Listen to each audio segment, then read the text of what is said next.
Glowing red eyes, an unmasculine voice, he reads too fast and likes old comic book stories, he edits poorly, he mashes.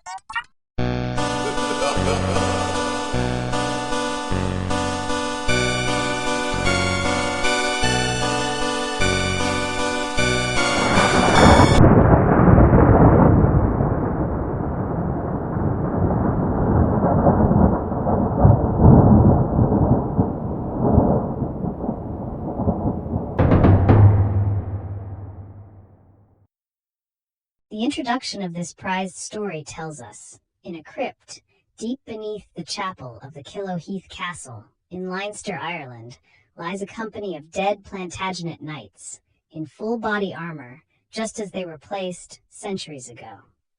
To this crypt steals a lonely little man, one of the tourist guides of the castle, Tansy O'Moore by name. Here, among these ancient dead, Tansy seems to find the companionship that most folks find in their own families. He knows them by name and often talks to them, but only the many cats, for which the town is famous, appreciate Tansy's taste.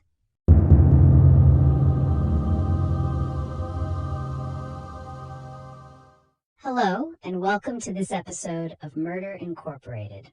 This is our 10th episode. In this episode, we proudly bring you a timeless classic in horror comics called The Strange Cats of Killough Heath. This is the very issue that we pulled our last episode's story from. These come to us from the pages of Adventures into the Darkness, issue 6, published in October of 1952. It was published by Standard Comics. It is a classic and rare. This is an independent production. Please like, comment, subscribe, share, donate, and visit our merchandise store. Every little bit helps. Our story begins. The strange conduct of Tansy O'Moore has often been discussed among his fellow guides at the castle. A studious, bespectacled man complains, "I'm a new man here with much to learn, Dr. Desmond, but when I said morning to Mr. O'Moore, he looked right through me, sir, as if I wasn't there at all." Desmond replied, "Well now, Riley, strange may be, but since I have been in charge of the castle, he has always done his work well." Desmond told the man, "Just leave him alone, Riley, as long as he doesn't annoy anyone." But at least O'Moore's treated the famous cats well. Down in the crypts, looking at they and the skeletal ancient knights, he always greeted them. "Gentlemen, how well you're looking this fine morning." He told the cats and the knights of his day and his thoughts often. This day, he commented, "They turned me down in the war. Too short, they said I was. But if you took the field again, Mr. Longbow, you'd not forget Tansy O'Moore, would you now?" And later he said goodbye to the good doctor. Desmond bid him, "Going off duty, eh, O'Moore?" "Yes, doctor, and mortal dry I am," O'Moore replied. It is Tansy's custom every day after work to cross the street to Mr. Dooley's for a glass of ale. The woman who usually keeps the bar greets him, "Good day to you, Mr. O'Moore." "And to you, Miss Sheila," O'Moore replies. And some few drinks later, he even gets to become philosophical. "And have you noticed, Miss Sheila, that 2 months ago, I didn't know of you at all, and now we are now all easy and comfortable." And in comes a man with an announcement for all to hear. Anyone here ever heard of Dan Carmody, once known to fight fans everywhere as the Dublin Crusher?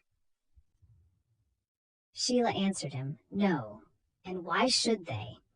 The tall newcomer answered her, "Because that's me, darlin'. And you'll be happy to hear, too, I'm out of the business entirely. I'm driving a tram car now, and none better. Settling down, you see." And O'Moore interrupted the newcomer's interruption. "Mr. Whatever your name is, you're not to annoy the little girl at her work." The tall newcomer, the Dublin Crusher, was not amused by the words of the far smaller man, so threw his drink on him, saying, "Would you look at that? I'm so sorry." The Dublin Crusher laughed. The whole bar laughed as O'Moore left in shame. And when O'Morn then challenged the Dublin Crusher to a fight outside, the bar came and watched and laughed again. Of course, O'Morn was soundly beaten and made the fool due to the large, trained fighter. Of course, the larger man was cheered for his supposed courage. And we should not be surprised when eventually Dublin Crusher and Carmody escorts the blushing Sheila to the altar, many women largely being fairly trashy. But one day, the Crusher, taking his car to the barns, spies Tansy O'Morn crossing the tracks. The Dublin Crusher says to himself, remembering that Tansy made an easy victim, "Sure, now, it is O'Morn himself. I'll just nudge him gentle-like with the cow-catcher, just to see him hop." And so the giant, the professional fighter-turned-driver, the local hero, the fool, playing fast and loose with others' lives, runs O'Morn down with his trolley car. As O'Morn is in the hospital, the Dublin Crusher attempts to visit him. The nurse tries to dissuade him. After all, Mr. O'Morn did lose a leg, thanks to you, and you can't blame him if he doesn't want to see you, can you now? And eventually, Tansy O'Morn is released and feels recovered enough to wander back to his employer, hobbling on a cheap and ill-fitted artificial leg to resume his sad life. He tells Dr. Desmond, "I'll have no favors, doctor. When I've earned the money for a better leg, I'll get one, not before." "Of course, O'Morn. Glad to have you back," the doctor said. But the Dublin Crusher continued to harass him, with his half-hearted guilt and his self-righteous obnoxiousness. He even followed O'Morn, as O'Morn hobbled down into the crypts, filled with the skeletal knights and O'Morn's friends, the cats, and where Tansy O'Morn asked his friends, the cats, "Now, I'll be wanting your help. Together, we'll hunt him down like a rat and pick his bones clean." The Dublin Crusher for some reason then decided that O'Morn was neither kidding nor crazy. He screamed, "Tansy lad, stop it, stop it!" As the Dublin Crusher ran from the labyrinth, Tanny O'Morn told the army of dozens of cats, "There he is, lads. Mark him well. From this hour, he'll have no peace at all. We'll see to that." And they did. They marked him well. They followed him wherever he went, staring and menacing. The Dublin Crusher became the harassed and stalked one, the one waiting for terror to come for him. He would turn suddenly, saying, "Sure, now." It sounds like the tapping of Tansy O'Morn's timber leg, but then he'd see cats instead. Frightened to walk at night, he'd try to penetrate the darkness using his own voice. "What is it? Cats, cats, cats and more cats. Tansy lad, are you there?" And there was never an answer to the Bone Crusher's question, except the sight of more and more cats. So he would run. "Sheila, Sheila, let me in!" His neighbors would hear him scream, followed by dozens of silent, glowing-eyed feline specters. Sheila asked him, "Danny, for the love of heaven, what is it?" He tried to tell her. She admonished, "Sure, I never thought any man of mine would be afraid of cats." He tried to explain, "There's cats and cats. Do you know, I feel as if 1,000 eyes was staring at me this minute. I can eat no more." Excusing himself, the Crusher goes upstairs and flings himself across his bed. And next he is awakened by a dozen glowing eyes and an incessant, challenging series of meows, which quickly reaches climax, via breaking of glass and an army of felines attacking him. "Sheila!"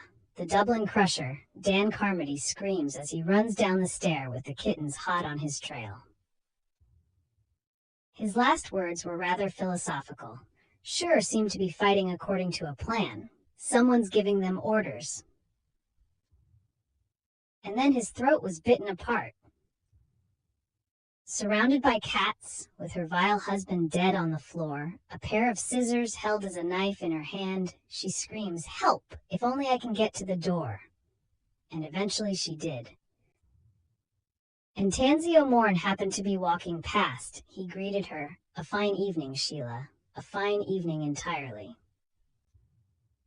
"Tanny O'Morn," Sheila demanded, "you've had something to do with this. There's an evil gleam in your eye. Take your hands off me."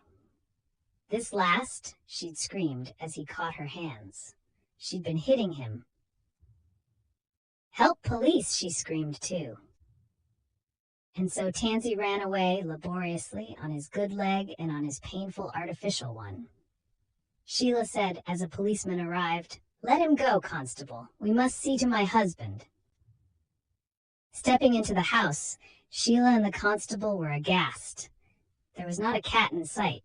There was a partially clothed human skeleton picked clean that used to be Sheila's husband, the Dublin crusher, Dan Carmody. Sheila screamed at the officer. "It's that nasty little man, Tansy O'Morn, who works at the castle. It's all his doing. I know it. I feel it." The officer tells her, "We'll just step along and ask the chap a few questions if you like." And eventually the constables, with Sheila demanding to come along, had made their way to the crypts below the castle. "He must be down here. We've looked every place else," a constable said. Finding Tansy standing amongst the prone skeleton knights, they also heard him bragging and congratulating an otherwise empty room. But oh man, the genius of it! For warriors and soldiers, the likes of you, to take on the bodies of cats, to stir around in. For not even in this town have they ever hung a cat for murder. And so at last, everyone knew that spirits of dead knights had possessed an army of cats and killed a man to avenge an injury done to their friend, Tansy O'Morn.